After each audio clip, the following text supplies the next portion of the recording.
In the name of God, the most gracious, the most merciful. I took a pause because normally there's some glitch in the video. So I hope the sound is coming clearly. Today, I will not be discussing one of the many lessons from my mother. I'll, in fact, be recapping something that happened last month. Um, and that is my first journey to Umrah, which is a pilgrimage that we take to Mecca in Saudi Arabia. In 36 years, this was my first time that I ever had the opportunity to go there. A lot of my friends, because I shared some on social media in my Instagram, Facebook, LinkedIn stories. So a lot of friends from different parts of the world were writing to me asking, hey, how did you do it? What were the details? So on and so forth. Tell us where you went. And then also people who performed theirs recently or a while ago, they were asking questions. So I wanted to do a big collection and also share some of the pictures and events that I was part of. Because before I started, I'd really like to say that my life has changed since that. If you spoke to me, well, it was actually this time last month while I was there. But if you had spoken to me before I went, I had a somewhat slightly different perspective on life and what I was going after. The drive and the grit and the personality is still there, but the parts of my brain and soul that have, and heart, I would say, that have changed a bit. What we place in the dominance hierarchy in terms of our mental priorities. So for me, it used to be politics is the zenith, it's the apex, but now the apex has been replaced by something else. And when you see it in the picture that I took, you might feel it.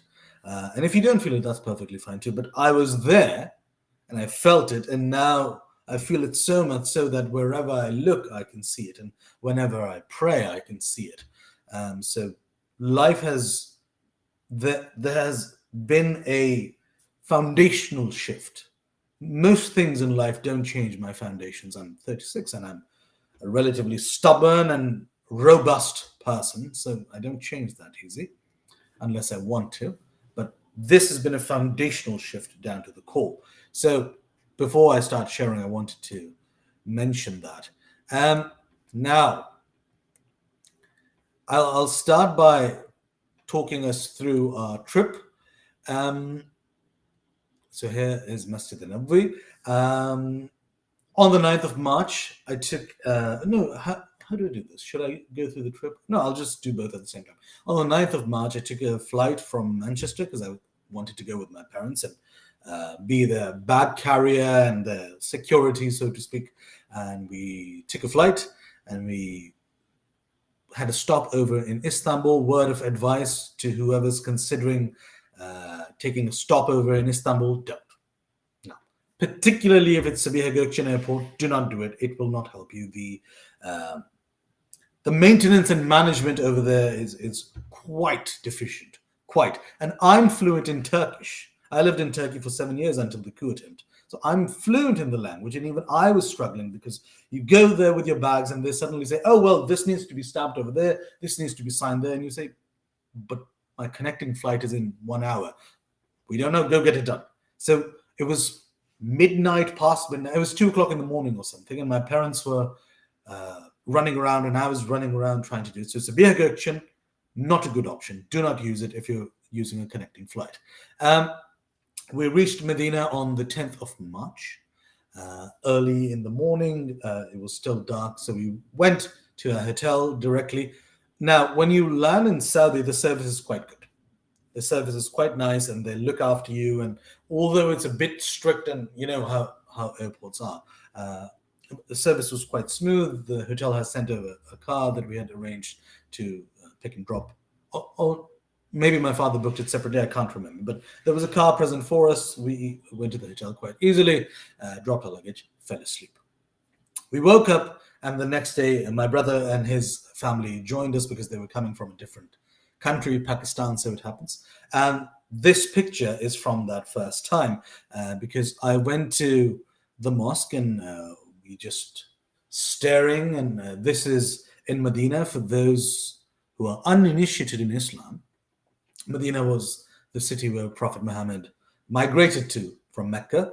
And then from there, um, he fought several wars to defend Islam and to defend their position. And from there, the religion was spread forth. And this mosque used to be his abode. It used to be his abode, and then it was made into a mosque, and it's called Masjid-e-Nabvi.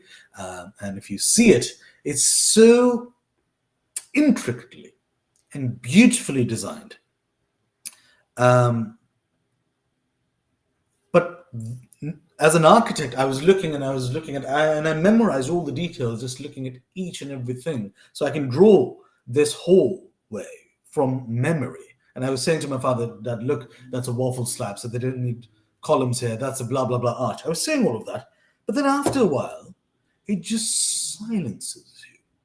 Your all that mental chatter becomes silent, because we're all of us living in big cities or working um, in the commercial districts or in any district apart from farming or outdoors. We always have a lot of mental chatter, and there's a lot of information going on. And you go there, and there's hundreds and thousands of people, I had to tell you, as you can see in this picture. But it just silences you. And I just sat, and I just sat, and I sat, and I kept looking. And this hallway, this archway that you're seeing, I was just looking at the archway, and I was just praying, and I was just reading the Quran, and I was just praying and reading the Quran. And some people were asleep, and some people were reading, and some people, there's an endless supply of water from the well, from Abi Zamzam, which is the non-stop water supply in Saudi. And they were just there, and you'd go, and people would just keep pouring and giving it to you. "Oh, would you like some water?" "Yes." And they just keep giving it to you and giving it to you.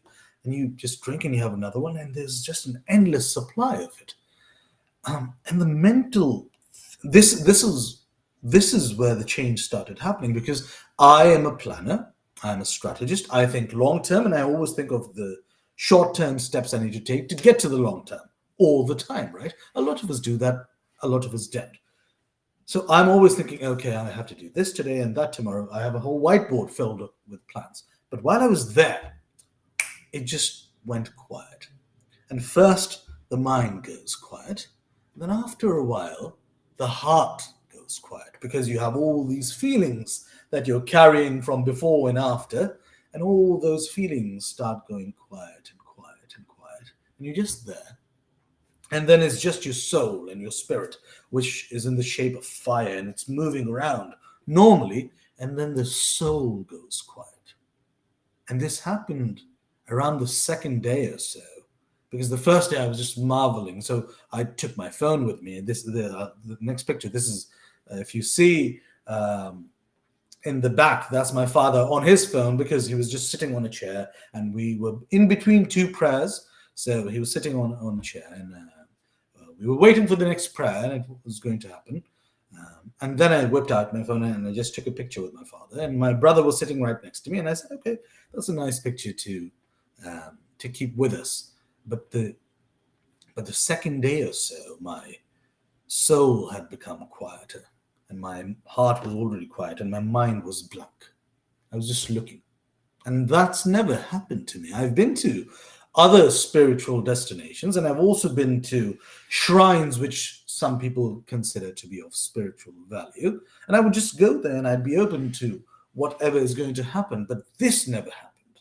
This, I'm all about information back and forth, but this never happened. So the first day was this. This is me and my wonderful father. We were standing outside Masjid-e-Nabvi.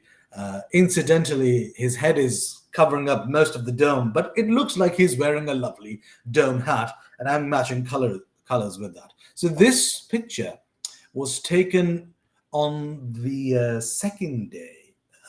On the 11th of March. We went early in the morning to visit Rawdah Riyad-ul-Jannah. Now,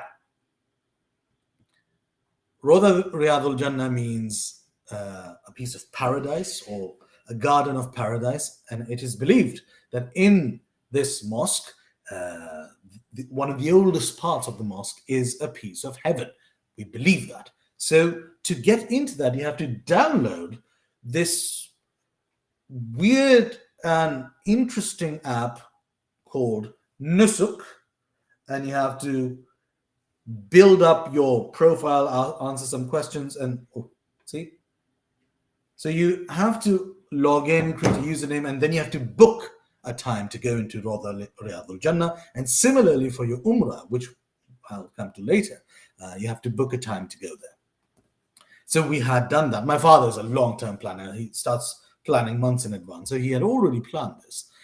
So we went at around early in the morning, 2 o'clock in the morning, we were there, and we managed to go and pray in that center. And it was simply incredible, absolutely incredible. And then we came home and we fell asleep. And then next day, my mother and my sister-in-law also went. And you go there and people are just crying and bawling their eyes out, and they're just invoking God's name, and they're just lost. And also what exists there is Prophet Muhammad's tomb. I just didn't take any pictures there. I didn't want to take any pictures there, to be very honest, because I want to experience it. I don't want to be hiding behind my phone and taking pictures of it. That's why when I go to the Kaaba, you'll see I didn't take many photographs of it while I was there, because I wanted to be fully immersed. So I went to the Prophet's tomb as well, Rosa Jazai, and we recite prayer for him, but we never pray to him.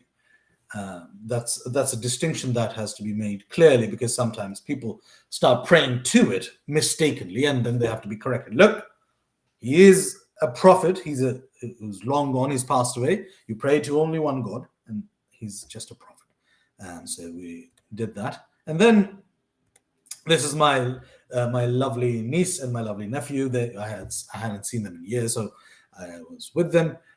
Then the next day, this handsome gentleman, if you see in my sunglasses, you see the reflection of a mosque. Now, this is Masjid-e-Quba. Now, Masjid-e-Quba is also a historic mosque, and it was one of the first places. I'm forgetting the exact date. That's why I'm looking it up. It's one of the first places where built in the lifetime. It is thought to be the first mosque in the world built on the first day of Prophet Muhammad's emigration to Medina. Yeah, I just didn't want to get the timing right. So that's where he came, and that was the mosque. So it's a very important mosque, and you can see it in the reflection in my sunglasses because my father was taking that photograph.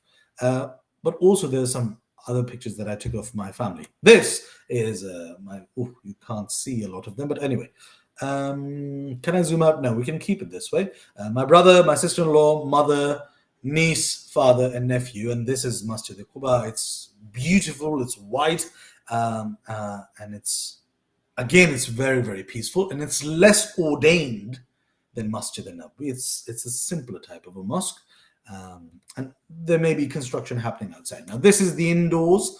You can't see much of the archway. Maybe I can do this. Oh, no, it doesn't. No, it doesn't. How do I want to shrink it so people can see. Yeah, like this. You can see some of the archway. So it's a wonderful, wonderful, simple type of a mosque, and you go there as well, and people are reciting the Quran, and you just go into that zone and you keep reciting, and you sink into it. And then also, this was a wonderful chandelier that was there, and then when you come outside, it's covered like this, and you see it's very quiet. It's very silent. We had just done a prayer, and I went to fetch some water for my mother, and this fellow was filling water for himself, and I said, can I go next? He just gave me his glass. I said, oh, I need one more. Give me another glass. And I said, I was actually going to get one for my father.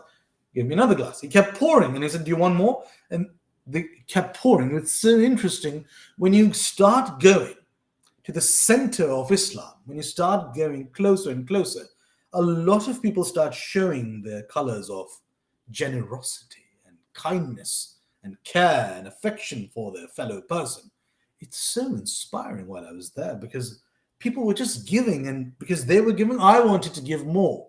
So when I found the opportunity to share water with people, I would fill it up. I said, "Give me another one. Want me to fill your bottle?" And I started serving, and that was a huge honor. Then, because my brother had a few local friends, so they were driving us around Medina, and then we went to the mountain of Uhud. Well, obviously, there's another picture. Now, the mountain of Uhud, this lovely young fellow is my nephew, Ayaan Pasha. So I told him to go up and we can take a photograph. The mountain of Uhud is revered in Islam because it has historical value. And it was central in in the second wars that the Muslims fought against the pagans of the time, Ghazwa Uhud, as we say. And it refers to, it's a whole historical spot. So we went there. And right next to the mountain is also a cemetery for the martyrs of the war, and you go and you recite some prayers for them as well. Then I think then the next morning we went for an early morning prayer at the mosque, because that was the 13th of March, because we knew the day after we would be leaving for Mecca. So morning prayer was nice, very calm, very peaceful, but packed with people, because you're at this one of the centers of the religion. So early in the morning, people are still there. It was what, 4:30, 4 in the morning, and it was packed with people. Then the next day, on the 14th of March, when you start going for Umrah, you have to recite your intention to go for Umrah. So once you recite that, then you dress up in these clothes called the ihram. You don't wear anything underneath, and I mean nothing. There's one for the bottom and one for the top. This is for men. For women, you can just cover yourself. Every part of your body can be covered, except you can cover your face or not, but everything else has to be covered. Maybe your hands can be shown. But for men, we wear this, and you have to keep proper slippers with you. You can't just go out in your shoes, and you make that intention from where you are. So we were in Medina, so we made that intention in Medina, and after that you can't shave, you can't cut your nails, you can't do anything until the Umrah is performed. So from here we took a train to Mecca, and the train was from Medina, and it was going at 300 kilometers per hour, which is 180 miles or so, maybe a bit more. It was incredibly fast, and it got us there in a couple of hours. We dropped our luggage in our hotels, and then we went for my first Umrah. My parents have been before, but for me, for my brother, his wife and children, it was the first time we ever went, and it was an incredibly blessed experience, because this is where I was. Now, knowing me, whoever knows me knows that I can easily find my way and get to the closest spot. But I was there to protect my father against the onslaught of Muslims and the passionate lovers of God commit over there, because everyone is in a rush to get to this building and to touch it or to hold it and just cry in front of it and beg in front of it. So I was standing with my father, much far back, and just keeping him company, and my brother was on his other side, because we didn't want people pushing him. And this is right before the evening prayer. This is before the Maghrib prayer, and while we were there. And it's just it's an incredible sight, because I performed my prayer in front of this image that you see. Well, this image was taken before the prayer, but I performed my prayer, and now every time I do my sajda, I prostrate and I sit back up, I can see this image, but in real time, because I saw it. I saw it in front of my eyes, and now it's always going to be there. Now, every time I think of it, it's there. It's the strongest image I've experienced in my life, and it's not overbearing. There's no odd shape. There's no odd color. There's nothing. It's just, maybe it's confirmation bias because I'm a Muslim, or maybe there's some deeply spiritual over there. But I was there and I was looking at it and I was saying, my Lord, I'm here. I've survived an attempted military coup. After the coup, I suffered from a few weeks of PTSD, and then that slowly went away a few months after, or maybe a year and a few months after. Um, but I would only wake up and see that event happening for a week or so, maybe 2 weeks. That's and that was a harrowing event. This was a normal event. I was going there with full sanity, but the image is imprinted in my mind. I can't tell you how strongly it was imprinted in my mind. So while I was there, I said to my father, "Okay, how do you want to do it?" And he said, "Because you're supposed to circumnavigate the Kaaba 7 times, and then you're supposed to go pray at in line of a particular spot called the Maqam Ibrahim, which means the post of Abraham, and then you are supposed to do a run back and forth called the Sa'i between two mounts, Safa and Marwa, to emulate Abraham's wife Hajra, who ran looking for water for her son Ishmael, and then because Ishmael was crying and his heels were rubbing against the hot sand of the desert, water spouted. That's how God created the avenue for Abi Zamzam, which is the water of Zamzam. So that's the Umrah. And then for men, you shave your hair and you're done. So I was standing here with my father and I said, "Do you want to get closer?" He said, "No, I don't want to be pushed." And people do push. And I was there only to protect him. And me, my brother, and my nephew were acting like an army against our father, and we were protecting him everywhere. He was like a VIP.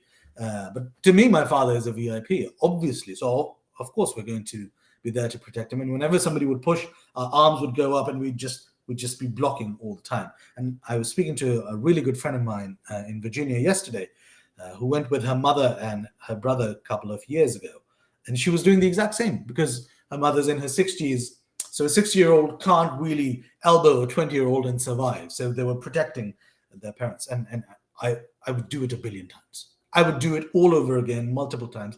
I would do it every single day to go to this religious center of our religion and to go with your parents and to have the privilege to serve them and protect them. Nothing is greater. This is one of the things I started realizing that I want to be a prime minister. I want to be a member of parliament. I want to write books. I want to build houses and buildings. Nothing comes close to this. Nothing comes close to this. For any Muslim, 2 billion of us nearly, for any Muslim around the world, this is the zenith. There's nothing more important than this. You can look after your parents. Absolutely. It's right up there. You can give charity. You can fast. You can pray. You can be an excellent person, all those things. But this thing, while I was there, I was looking and I think quickly and then I think slowly. So I make decisions, I think about things, and then I go into meditative, reflective states and think about things in a lot of detail. You've seen through my Friday series. But I was there and I kept looking and I said, this is the center. For those who believe in this faith, this is the center. It was an incredible privilege to be able to go there. So then there are multiple avenues arranged. So if you can't go around this central area where we were walking, which I did with my father and then with my mother as well, you can use a wheelchair in this upper terraced area. You can use a wheelchair and go around in the wheelchair. And if you can't even do that, like there's nobody to push, then there's an upper area where you can use electronic services to go. Or you can hire somebody who pushes you. There's so many people, and they're like, wheelchair? No money. Wheelchair, you want a wheelchair? And then they just push you around and they do you around. So this is an image from that perspective. And it's so insane because we did a part of it electronically because my parents would have trouble walking. The Sa'i, the run between the two mounds, we did it electronically on the buggy, and it takes quite a while, and we did all of it. And we were coming down a ramp, ready to go back home because we had performed the Umrah. And then we saw this image that you see. and you can't see the sky. So you're walking down the ramp, and it just hits you all of a sudden, and you say, "Oh my God, that's the Kaaba. That's it," and it feels so close to you at that angle. We were standing this far, look, but I zoomed in because I wanted a closer picture. Sorry, I'm jumping back and forth. So this one, and then this one. I zoomed in, but it just feels like, oh, it's right there, as if I could reach out and touch it. It's so close. I can't believe how close it is. Um, so we went there, and then for the men of the family, we had to go. This is me. This is wonderful looking me. I'm standing like this, and I took a photograph because while I was there were many people who were recording. There were many people. Many people were doing a video call, like a FaceTime, like, "Hi, I'm at the Kaaba," and they were doing it for people around the world because all Muslims would go and they start praying to it and they start invoking it. Now, the opinion on this is divided. Some people say don't do that. Some people say do that. For me, my goal wasn't to share it with all the networks and connections I have around the world. That's why I only took pictures after I was done with what I was doing.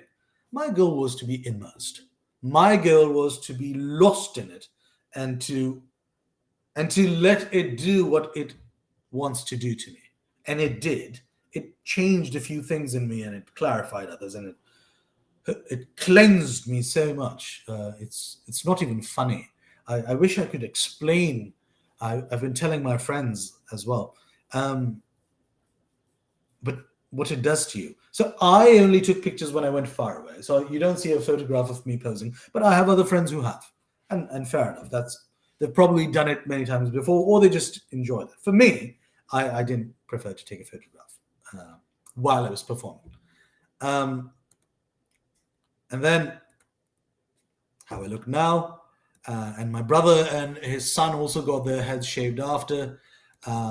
Right. Now, the image that I want to stop at is this one. No. This one, yeah. Yeah, I can stop at this image. Yeah. So then what happened? We took a day to rest and recuperate, but in the afternoon/evening, me, did my mum go then as well? I can't remember if my mother went, but me, my brother, his children, and his wife. Yeah, it was us, I think. We went for a Tawaaf in the larger region. So now there's a rule that says if you go with the intention of Umrah, then you can go down to this main area. Otherwise, you have to stay in the upper terraces. So we weren't performing a second Umrah at that time. So we just went around in the bigger circle. It takes a while, may I just say. And we kept walking, and the children were a bit tired by that time, obviously. It's late in the day. But we went and we completed that. And then the next day, March 16th, my father had said to us, look,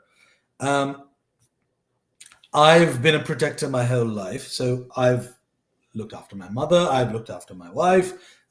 So at that moment, the person isn't really fully focused on the activity. They're focused on who they're protecting. So why don't you, your brother and sister-in-law, go again?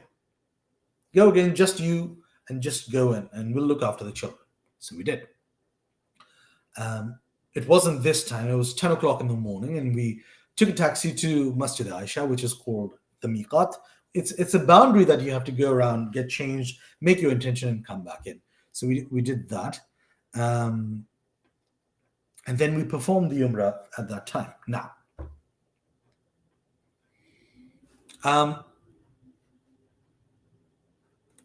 because I was alone, I didn't feel the need to slow down or speed up or push people. I let everyone pass. If somebody tried to pass, I said, pass. A lot of people are in a rush when they perform their Umrah. And I was saying to them, what's the rush? And I'm fluent in multiple languages, so I was saying it in Urdu, I was saying it in Turkish, I was saying it in English. I was saying, slow down. You've spent all this money on your air travel. You've done all of this. Um, and you come here and you want to perform this Umrah very quickly and just run away. Oh, I've done my Umrah. No, it's not a tick box. Savor the moment, savor it. So that's what I was saying to people there as well. And after a while, because I was smiling and I was friendly, they started responding to it. And I was saying things like "Koi jaldi nahi hai," which means there's no hurry, and they would say, "Yeah, there's no rush. We're all here." So my goal of this day was to go and touch it, because when I was 5 or 6 years old, my mother had told me the story of one of our relatives, one of my uncles, who had gone to the Kaaba, and I remember her saying he was touching it and saying, "Look, this is the Kaaba," and he was touching it, and that image of my mother telling me that story was imprinted in my memory. So I knew that I had to go touch it. I wanted to touch God's house, and I didn't have to push many people out of the way. I just went and I touched it. And I looked up at it and I started crying. I started bawling like a baby. And I put my head next to the wall and I grabbed the cloth that covers this black cloth. I grabbed the bottom of it. Um, and I just cried and cried my eyes out. And I was praying, and the person next to me was crying, and everyone was crying and praying. And we were all in that state of ecstasy and pain and pleasure and vulnerability. There were no walls between me and God.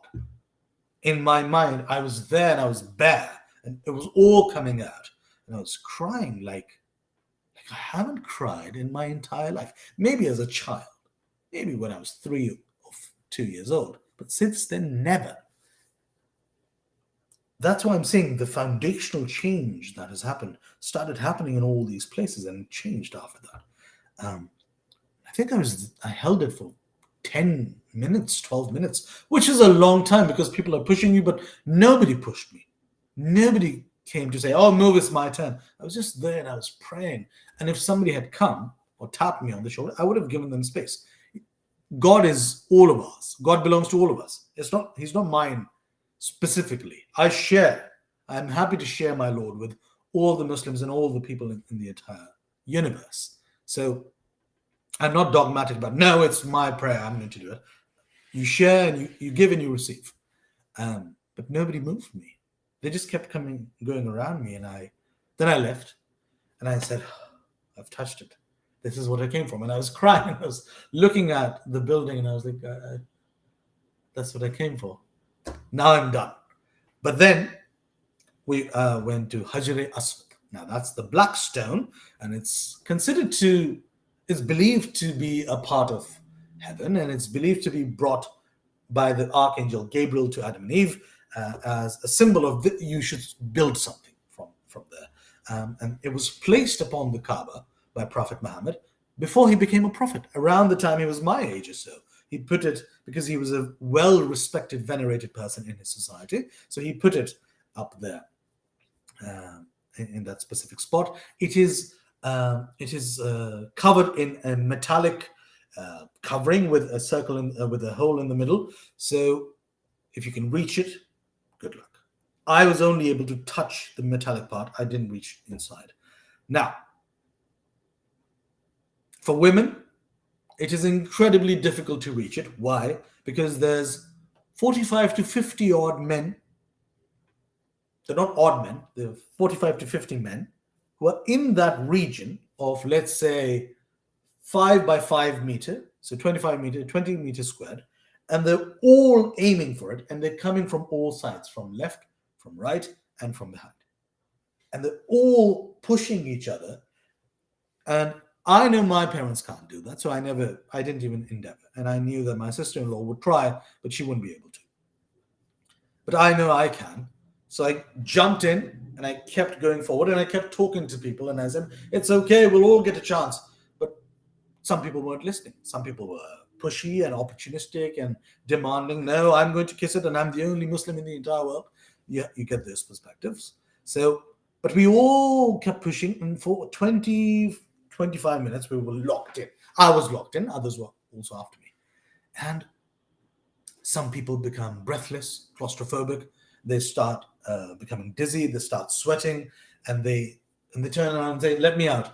But people don't let them out. They say, "No, no, no, no, no, no," and they're so driven by this desire to touch the stone that they forget their mercy.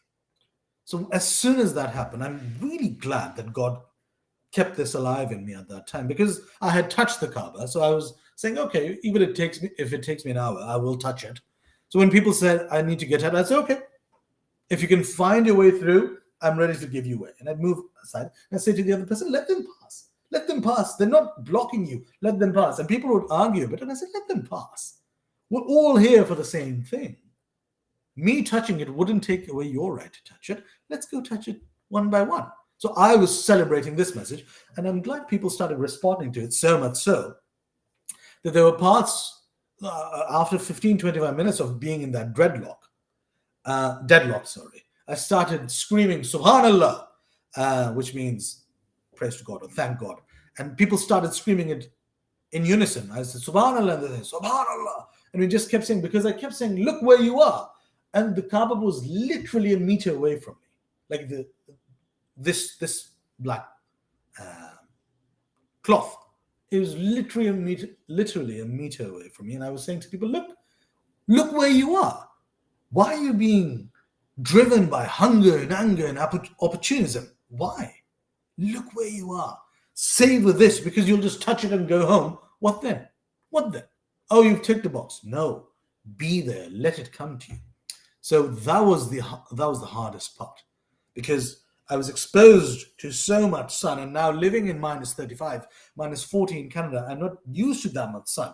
So it was only later, on the next day, on my parents' 40th wedding anniversary, on the 17th of March, I realized that, I've had a heat stroke, and my parents pointed it out to me, and I had a heat stroke for 2 days. But thankfully, I'm fine now. But because of this bald head being exposed to 30 degrees Celsius and being in that dreadlock, but going from minus 30, minus 40 degrees, it was quite a huge change. These guys also suffered a lot of heat. This was the view from our mosque, and it's unfortunate that because of me and this heat stroke, my parents couldn't go out for a large celebration, even though I encouraged them to. But they're my parents. They love me. So they looked after me, and my brother and his whole family was there. And we ate in the room. Maybe that's how God intended for us to celebrate it. Because I'm not the weakest of the family, but the heat stroke was quite intense, and my mother would take a wet sock and put it on my forehead, and then after 5 minutes it would be dry, because it would all the water would dissipate, and you touch my head and it would feel warm all the time. I was like, why are my hands feeling cold? Oh, my head's warm. So yeah, that was happening as well. And then on the final day, this is my lovely family. This is my dad. That's my mum standing next to me. Always, I'm next to my mum. That's my brother on the far side, his wife next to him, his son popping up from the top, and his daughter at the bottom. So that's my lovely family that was there with me at the time.